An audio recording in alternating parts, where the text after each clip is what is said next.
Adasi ishdan so'ng uyga kelib eshikni jiringlatibdilar, eshikni taqillatibdilar, lekin men eshitmayman. Eshik ham buni ustiga ochiq qolgan. Hayron bo'lib kirsalar, men uyni tozalayapman, pilisos qilyapman. Atrofimda esa maymunchalar to'polon qilishmoqda. Dadasi bundan hayron bo'lib, bu jarayonni bir zum kuzatibdilar. Biz hattoki buni sezmabmiz ham, sababi meni ishdan chiqqan pilisosim juda bir meni asab to'ralarimni yemayotgan payt edi. Uni ustiga shumdagilarim xuddi multikdagi maymunchalarga o'xshab atrofimga girdik-barak bo'lib, to'polonni eng kuchlisini qilishayotgan edi. Dadasi bir zum bizga tikilib qolib, rahmlari kelib, qaytib chiqib ketibdilar. Men hattoki bu holatni sezganim ham yo'q va qaytib kelib, men orzu qilgan orzumdagi Robaklin pilisoslarini menga hadya qilib olib ketdilar. Vav! Men buni ko'rib juda ham hayratda qoldim, chunki buni men aslo kutmagan edim. Bayramga ayollarga eng yaxshi sovg'a bu Robaklin pilisoslar ekanligini xo'jayinim ham oxiri tushunib yetibdilar. Men buni ko'rib juda ham xursand bo'ldim.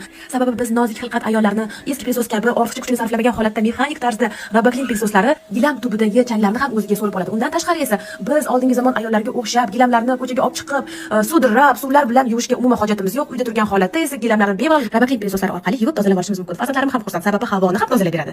Haytgancha siz ham aynan Robaklin pilisoslarni xarid qilmoqchi bo'lsangiz, meni nomimdan chiqsangiz chegirmalar mavjud.